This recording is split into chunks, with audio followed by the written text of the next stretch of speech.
Friends, இன்றைக்கி என்ன பண்ண போகிறோன்னா, இந்த வாழைப்பழம் எங்கள் வீட்டில் நிறைய இருக்குது. ஸோ வாழைப்பழம் வச்சு ஒரு பேன் கேக் வந்து பண்ண போகிறேன். அதுக்கு வாழைப்பழம் எடுத்திருக்கேன்.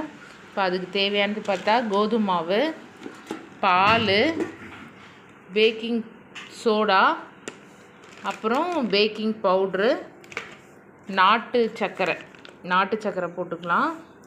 அப்புறம் வெண்ணிலா எசன்ஸ் எடுத்திருக்கேன். இதில் தேவைன்னா நம்ம முட்டையும் போட்டுக்கலாம். முட்டை வந்து பாப்பாவுக்கு பிடிக்காததுனால நான் வந்து முட்டை எடுத்துக்கல.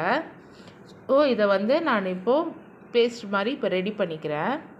இதில் வந்து ஒரு 5 வாழைப்பழம், நாட்டு சர்க்கரை, baking powder, baking soda, vanilla essence ஊற்றிருக்கேன். இப்போ இதை பிளெண்ட் பண்ணிவிட்டு நெக்ஸ்ட்டு கோதுமை மாவு, பால் போட்டு அரைக்கணும். ஒரு பிஞ்ச் ஆஃப் சால்ட் வந்து இதில் போட்டுக்குங்க. அப்போ தான் இந்த ஸ்வீட்னஸ் வந்து எடுத்து கொடுக்கும்.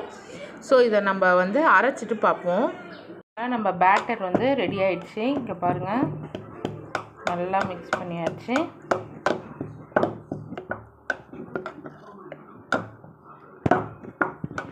இப்போது நான் ஒரு தவா வச்சுருக்கேன். இப்போ இது ஹீட் ஆகட்டும். ஊற்றியாச்சு, பட்டர் தடவி ஊற்றிருக்கேன். இப்போது இது நல்லா ஸ்லோவில் வச்சு பண்ணணும். இது நல்லா வெந்து வரட்டும். வெந்து வந்த பிறகு நம்ம பேன் கேக் எப்படி இருக்குன்னு நம்ம பார்க்கலாம்.